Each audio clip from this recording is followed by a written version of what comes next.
Well, Pink is opening up about her ongoing or past feud with Christina Aguilera, describing their music video for Lady Marmalade as not so fun.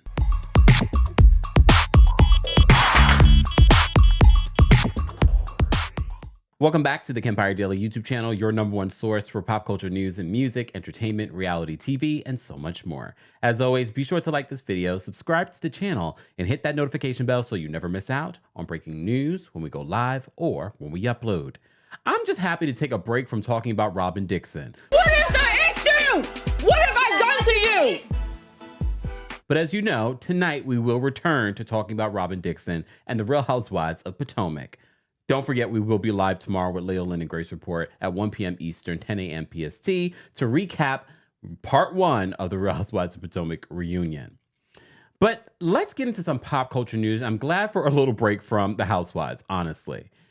Pink, as you know, Pink has a new album out. You probably don't know. That's why I do find it's interesting that these stories are being stirred up this week about Pink and her past feud with Christina Aguilera. Page Six is reporting on a clip from a recent interview with Pink where she talks about her experience on the set of Lady Marmalade. Well, there's Lady Marmalade.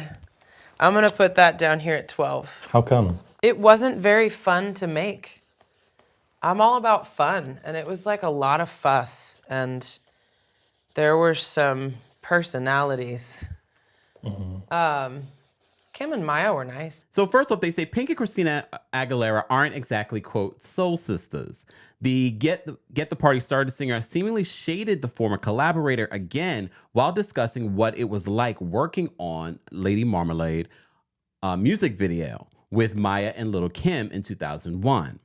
She says, it wasn't very fun to make, to BuzzFeed UK after ranking Lady Marmalade in last place on her list of favorite to least favorite music videos. She says, I'm all about fun, and it was like a lot of fuss. She says, there were some personalities, and then says, Kim and Maya were fun. Interesting. Paige just gives us a reminder of the feud that they had from years ago, stemming from this whole experience of this collaboration, which would end up winning them a Grammy Award. So they write this. It says, back in 2001, Pink described the music video, which was filmed in Los Angeles and also featured Missy Elliott in the intro, as a circus on acid in an interview with MTV News. The ladies' new version of the song was originally recorded, as you know, by 70s group LaBelle and featured on the Moulin Rouge soundtrack. Aguilera at the time described the video as, this video is going to be dope. We're going to be having a cabaret costumes. It's something you've never seen from us before. So it's going to be fun. She added, I'm a fan of all of theirs, and just to be in the same song, doing something with them, collaborating, which I love to do, is really a big thing for me. So Page Six continues, and they say, while Lady Marmalade remains one of the most iconic music videos of all time, it seems Pink and Aguilera haven't fully moved on from their alleged years-long feud. Tension seemingly ignited in the recording studio when trying to determine which vocalist would sing certain parts of the Grammy-winning song. So the label executive at the time, Ron Fair, walked in. He didn't say hi to any of us and said, what's the high part? What's the most singing part? Christina's going to take that part, Pink claimed in her 2009 VH1 Behind the Music special.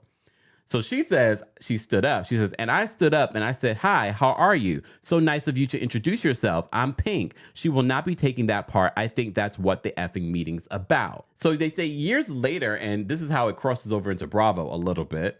Years later, in a 2017 Watch What Happens Live with Andy Cohen appearance, Pink alleged that Aguilera swung on her in a club. We were super young and super new at the whole fame thing. I think I'm an alpha and she's an alpha, and I'm used to taking my altercations physical and she's used to having them verbal. We're just very different, according to Pink.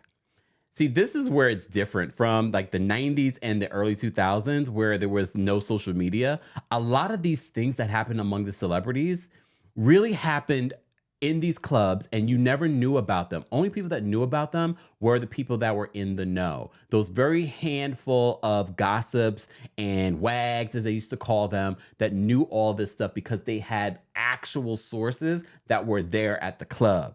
And like these were people that were in the, in the know, in the part of these circles.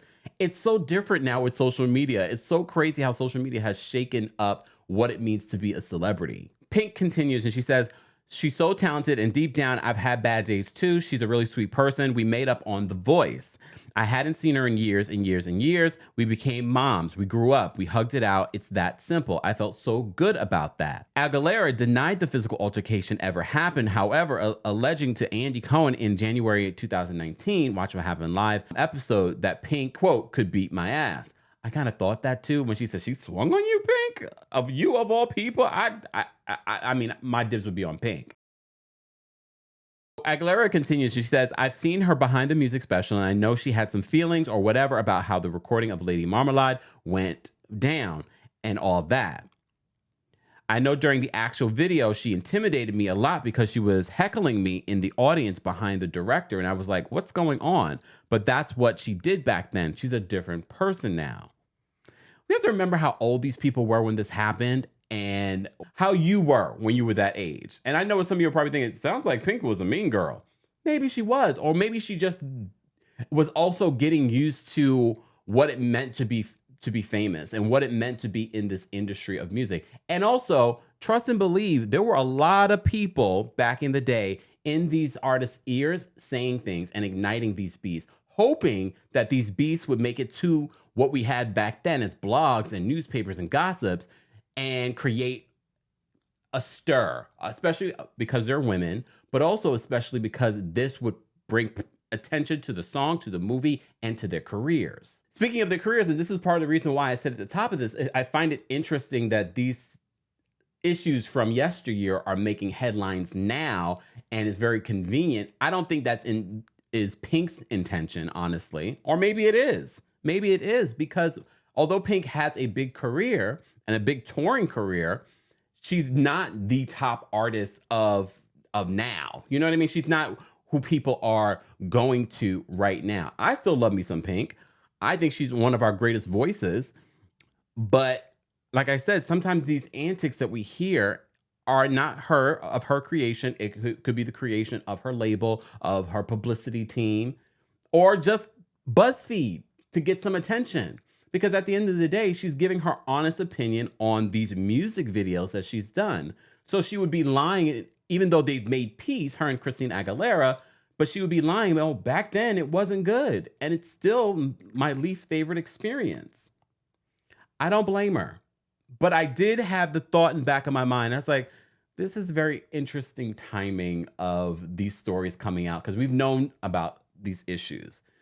But we also have to keep in mind, these artists, these celebrities can't help what's being asked of them in these interviews too, because a lot of these blogs and media outlets and media personalities want to get that click moment so that they can be like, look what she said. Let's reignite the feud, which I don't think that it will. I don't think that it will.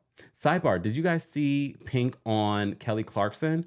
And she was singing all her hits, and her and Kelly were collaborating. I love their collaboration. I would love to see them do a tour, do something together. Their voices are so amazing together. Have you guys checked out Pink's new music, her new album? Do you think that this is a ploy by the label, by her team, to get more attention on this new project? Because literally at the end of page 6 article, they talk about, I'll read this exactly. Pink's recently been making headlines again in the promotion of her 9th studio album, Trustfall. The album features tracks like Never Gonna Dance Again, When I Get There, Kids in Love, and Hate Me, and with a guest appearance by the Lumineers, Chris Stapleton, and First Aid Kit. Literally, it's at the end of this article. Either way, I still love Pink. I'm glad to see that Pink has definitely evolved musically as a woman. And so has Christina Aguilera. Christina Aguilera has been accused of mean girl behavior over the years too, for the love of Britney Spears and their whole situation. So I also believe some of that was a celebrity-driven PR campaign by labels and teams in order to elevate these people's careers. Guys, let's have this conversation in the comment section. It's like another throwback. A throwback. You know, we just did a video the other day talking about a throwback to Rihanna's Twitter beefs. Be sure to check out that video if you missed it. Let's continue this conversation in the comment section. I want to know your favorite Christina Aguilera song and your favorite Pink song. As always, be sure to like this video, subscribe to the channel, and hit that notification bell so you never miss out on breaking news when we go live or when we upload. Thanks for watching. You bring the lighter, I got the fuse.